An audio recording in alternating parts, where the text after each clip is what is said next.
વડોદરામાં વધુ એક જર્જરિત ઇમારત ધરાશાયી, 3 માળની બિલ્ડિંગ જમીનદોસ્ત। વડોદરા શહેરમાં ખૂબ જ જૂની ઇમારત ધરાશાયી થઈ। માંડવી વિસ્તારમાં આવેલી જર્જરિત 3 માળની ઇમારત અચાનક ધરાશાયી થઈ ગઈ હતી। જો કે આસપાસમાં કોઈ ન હોવાને કારણે મોટી જાનહાની ટળી હતી। બિલ્ડિંગ જમીનદોસ્ત થતા નીચે રહેલી એક કાર પર ઇમારતનો કેટલોક ભાગ પડતા કચ્છરઘાણ વળી ગયો હતો। 3 માળની જર્જરિત ઇમારતનો ભાગ અચાનક ધરાશાયી થતા આ વિસ્તાર ધ્રુજી ગયો હતો। માંડવી બેંક રોડ અપના બજાર ખાતે મંદિરની બાજુમાં આ જર્જરિત ઇમારત ધરાશાયી થતા લોકોની ઊંઘ ઉડી ગઈ હતી। આ અંગે ફાયર વિભાગને જાણ કરતા તાત્કાલિક ઘટના સ્થળે દાંડિયા બજાર ફાયર વિભાગની ટીમ પહોંચી હતી। સાથે વીજ પ્રવાહ ચાલુ હોવાથી વીજ કંપનીના કર્મચારીઓ પણ તાત્કાલિક દોડી આવી વીજ પુરવઠો બંધ કર્યો હતો। આ ઘટનાને લઈ તાત્કાલિક પોલીસ પણ ઘટના સ્થળે આવી પહોંચી। આ બનાવમાં એકમાત્ર બાજુમાં પાર્ક કરેલ કારને વ્યાપક નુકસાન થયું। આ જર્જરિત ઇમારતની બાજુમાં મંદિર નિર્માણનું કાર્ય ચાલી રહ્યું હતું અને રાતનો સમય હોવાને કારણે મોટી જાનહાની ટળી હતી। સાસરે આવેલા જમાઈની કાર પર કાટમાળ પડતા કાર દબાઈ ગઈ હતી। કારને વ્યાપક નુકસાન થયું। વડોદરામાં 1000થી વધુ શહેરમાં જર્જરિત ઇમારતો ઊભી છે, ત્યારે તેની સામે કાર્યવાહી ક્યારે કરવામાં આવે છે તે સૌથી મોટો સવાલ છે। નવસારીમાં ફરી શ્વાનનો આતંક। એક જ દિવસમાં 6 ને બચકા ભરતા લોકોમાં ફફડાટ। 5 વર્ષના બાળકથી લઈને 73 વર્ષના દાદાને લીધા બાદમાં। રાજ્યમાં છેલ્લા કેટલાક સમયથી શ્વાનના આતંકની ઘટનાઓ સામે આવી રહી છે। ઠેર ઠેર શ્વાન લોકોને બચકા ભરીને ઘાયલ કરી રહ્યા છે, ત્યારે નવસારીમાં ફરી શ્વાનનો આતંક સામે આવ્યો। એક જ દિવસમાં 6 ને બચકા ભરતા લોકોમાં ફફડાટ ફેલાયો। નવસારી જિલ્લાના ખેરગામમાં એક જ દિવસમાં શ્વાને આતંક મચાવ્યો। ખેરગામમાં એક જ દિવસમાં ડોગ બાઇટના 6 થી વધુ કેસ બનતા લોકો ભયભીત થઈ ગયા છે। એક જ દિવસમાં શ્વાને 6 લોકોને બચકા ભરીને ઘાયલ કર્યા, જેમાં બાળકો, મહિલાઓ અને વૃદ્ધો સામેલ છે। આ ઘટનામાં એક બાળક સહિત કુલ 6 લોકોને બચકા ભરીને શ્વાને ગંભીર રીતે ઘાયલ કર્યા છે। આ તમામને હાલમાં ખેરગામની રેફરલ હોસ્પિટલમાં સારવાર માટે ખસેડાયા છે। શ્વાનને પકડવા માટે સ્થાનિક એનજીઓ અને વન વિભાગને જાણ કરવામાં આવી। અવારનવાર રખડતા શ્વાને હુમલો કર્યાની ઘટનાઓ સામે આવતા સ્થાનિકોમાં પણ રોષ જોવા મળ્યો। રખડતા શ્વાનને પકડવા સ્થાનિકોએ માંગ કરી છે। ગુજરાતીઓને રખડતા શ્વાનથી મળશે છુટકારો। હવે શ્વાનની વસ્તીને કંટ્રોલ કરાશે। ગુજરાતમાં શ્વાન કરડવાની અસંખ્ય ઘટનાઓ સામે આવી રહી છે, ત્યારે હવે શ્વાનની વસ્તીને કંટ્રોલ કરાશે। શ્વાનની વસ્તી પર નિયંત્રણ રાખવા માટે રાજ્ય સરકારે અમલીકરણ અને મોનિટરિંગ માટે ઉચ્ચ કક્ષાની એક કમિટીની રચના કરી છે, જે એનિમલ બર્થ કંટ્રોલ રૂલ્સ 2023ને લાગુ પડે છે। સ્થાનિક સંસ્થાને પગલાંની છૂટ અપાઈ છે। હાઉસિંગ સચિવના અધ્યક્ષપદે 17 સભ્યોની કમિટી સ્થાનિક સંસ્થાને સાથે રાખી કાર્યક્રમનો અમલ કરાવશે। આ કમિટીના સભ્ય સચિવ તરીકે ગુજરાત સ્ટેટ એનિમલ વેલફેર બોર્ડના ઓફિસ ઇન્ચાર્જ કે જોઈન્ટ ડાયરેક્ટર કક્ષાના અધિકારી રહેશે। આ કમિટીએ ઓછામાં ઓછા 3 મહિનામાં એક વખત બેઠક કરવાની રહેશે। એનિમલ વેલફેર બોર્ડના પ્રતિનિધિત્વ એનિમલ બર્થ કંટ્રોલ પ્રોગ્રામ, નસબંધી અને રસીકરણની અમલીકરણ એજન્સી રહી શકશે નહીં। આ કમિટી સ્થાનિક સત્તાધારી સ્તરે પશુ જન્મ નિયંત્રણ મોનિટરિંગ કમિટીની સ્થાપના કરશે।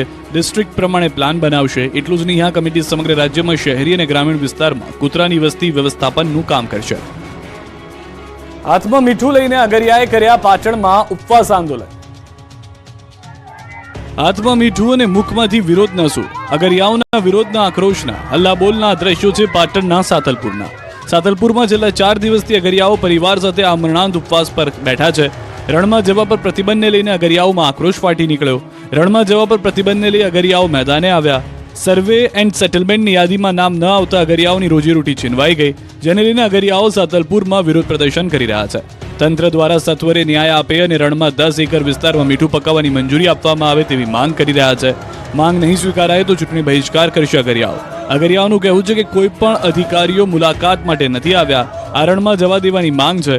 ઉપવાસ પર બેઠાને 4 દિવસ થવા છતાં નથી કોઈ રાજકીય નેતાએ મુલાકાત લીધી કે ન તો કોઈ અધિકારી દ્વારા મુલાકાત કરાઈ।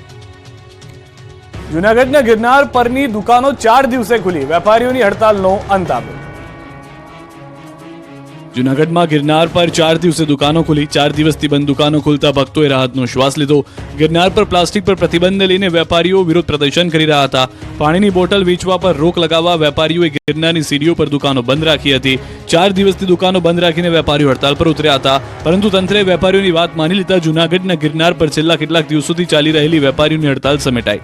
તંત્ર અને વેપારીઓ વચ્ચે ચાલતા ઘર્ષણનો આજે અંત આવ્યો।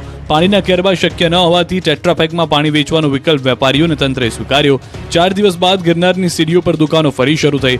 હજુ આગામી દિવસોમાં સીડી પર અને પર્વત પર સફાઈ કર્મીઓ ફાળવવા વેપારીઓ દ્વારા કરવામાં આવશે રજૂઆત। શિયાળો વિદાય લઈ રહ્યો છે, ત્યારે ઉનાળાની બદલે ચોમાસું શરૂ થશે। ખેડૂતો ફરી માવઠા માટે તૈયાર થઈ જજો। માર્ચમાં મહામાવઠું ત્રાટકશે। રાજ્યમાં શિયાળો તેના અંતિમ તબક્કામાં છે, પણ હવે ઉનાળો શરૂ થવાનો નથી. ઉનાળાને સાઇડલાઇન કરી ચોમાસું એન્ટ્રી મારી શકે છે. માર્ચ મહિનાની શરૂઆતમાં ફરી એકવાર માવઠું ત્રાટકી શકે છે. માવઠાના એંધાણ 28 ફેબ્રુઆરીથી થઈ જશે. ખેડૂતોની મુશ્કેલી વધે તેવી આગાહી હવામાન નિષ્ણાંત અંબાલાલ પટેલે કરી છે. અંબાલાલ પટેલે આગાહી કરી છે કે ગુજરાતમાં વાદળવાયુ આવવાની શક્યતાઓ છે. સૌરાષ્ટ્ર, કચ્છ અને ઉત્તર ગુજરાતના ભાગોમાં હવામાનમાં પલટો આવશે. 28મી ફેબ્રુઆરીએ વાદળવાયુ આવવાની શક્યતા છે. માર્ચની 1 થી 5માં મોટા ફેરફાર આવી શકે છે, જેના કારણે રાજ્યમાં કમોસમી વરસાદ થવાની શક્યતાઓ રહેશે. આખા ગુજરાતમાં કમોસમી વરસાદ ખાબકી શકે છે. આ વખતે મધ્ય ગુજરાતમાં 20 કિલોમીટરની ગતિએ પવન ફૂંકાશે. કચ્છમાં તેજ ગતિએ પવન ફૂંકાઈ શકે છે. 7 થી 12 માર્ચમાં હવામાનમાં મોટા પલટા આવશે. આ સાથે હવામાનના અણધાર્યા ફેરફારો માર્ચના મધ્યમાં આવી શકે છે.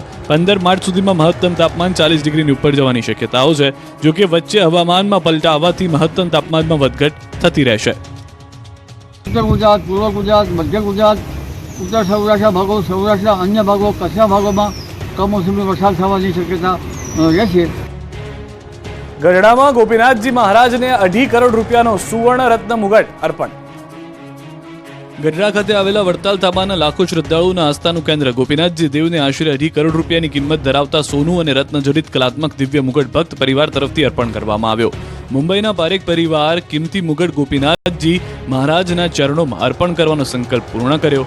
આ માટે ગઢડા આવી પહોંચ્યા હતા. મુંબઈના ચંદ્રેશભાઈ જશવંતલાલ પારેખે પરિવાર તરફથી હીરાજડિત સુવર્ણ મુગટ ગોપીનાથજી મહારાજને અર્પણ કર્યો. જે દરમિયાન ગોપીનાથજી દેવ મંદિર ખાતે આવેલા દરબારગઢમાં આચાર્ય રાકેશ પ્રસાદજી તથા વડતાલના નવતમ સ્વામી સહિતના સંતો તથા હરિભક્તો અને રાજકીય સામાજિક આગેવાનોની ઉપસ્થિતિમાં મુકુટ અર્પણ કાર્યક્રમ યોજાયો હતો. આ કાર્યક્રમમાં મંદિરના મહિમા થકી હરિભક્તોના સમર્પણ ભાવને સંતો દ્વારા બિરદાવ્યા હતા. ગોપીનાથજી મહારાજને મુગટ અર્પણ કરી પારેખ પરિવારે ધન્યતા અનુભવી હતી. સાબરકાંઠામાં બટાકાની ખેતી કરતા ખેડૂતોને આવ્યો બરબાદ થવાનો વારો. પાકમાં રોગના આક્રમણથી મહેનત ધોવાઈ ગઈ. બટાકાનું વાવેતર કરતા ખેડૂતોની હાલત કફોડી બની છે. મોટાભાગના ખેતરમાં સુકારા સહિતનો રોગ જોવા મળતા ખેડૂતોને ભારે નુકસાન થઈ રહ્યું છે, તો ઉત્પાદનમાં પણ ભારે ઘટાડો જોવા મળ્યો. સાબરકાંઠા જિલ્લામાં 27,000 હેક્ટર કરતા વધુ વિસ્તારમાં બટાકાનું વાવેતર કરવામાં આવ્યું. એમાંય મોટાભાગના ખેડૂતોએ કોન્ટ્રાક્ટ ફાર્મિંગ દ્વારા ખેતી કરી. બટાકાની ખેતી પાછળ 1 વીઘા દીઠ 50 થી 55 હજારનો ખર્ચ થાય છે. હાલની પરિસ્થિતિ એવી છે કે બટાકાના પાકમાં સુકારાનો રોગ જોવા મળ્યો, જેને લઈ બટાકાના પાન બગડી ગયા અને ખેતર જાણે કે સુકાઈ ગયું હોય તેવા દ્રશ્યો સર્જાયા. તો મૂળિયા પણ કોહવાઈ ગયા છે. એક બે નહીં, મોટાભાગના ખેતરોમાં સુકારાનો રોગ જોવા મળ્યો. બટાકાના વાવેતરના ખર્ચ ઉપરાંત 20 થી 25 હજારની દવાનો છંટકાવ કરવા છતાં પણ આ સુકારાનો નિવેડો આવ્યો નથી, જેના કારણે ખેડૂતોને ઉતારામાં ભારે નુકસાન જોવા મળ્યું. બટાકાની સાઈઝ સોપારી જેવી બની જતા ખેડૂતોની હાલત કફોડી બની છે. ત્યારે ખેડૂતો પણ હાલ તો બટાકા નીકાળી રહ્યા છે. ત્યારે બટાકાનું ઉત્પાદન ઘટી ગયું છે અને તેને લઈ ખેડૂતોને ભારે નુકસાન સહન કરવાનો વારો આવ્યો છે. ગત સિઝને 500 મણનું ઉત્પાદન થયું હતું, પરંતુ હાલ તો 250 થી 300 મણનું ઉત્પાદન થઈ ગયું છે. છોટાઉદેપુરના ભીખાપુરમાં એસટી બસ ન આવતા વિદ્યાર્થીઓ ખાનગી વાહનોમાં સ્કૂલે જવા મજબૂર. કોઈ વિદ્યાર્થીઓ ચાલીને જઈ રહ્યા છે, કોઈ 2 વ્હીલરમાં તો કોઈ ખાનગી વ્હીકલમાં સ્કૂલ જઈ રહ્યા છે. આ સવારી 1-2 કિલોમીટરની નથી, 14 કિલોમીટરની છે. કહેવાતા વિકસિત ગુજરાતના આ દ્રશ્યો છે છોટાઉદેપુર જિલ્લાના અંતરિયાળ ગામ ભીખાપુર.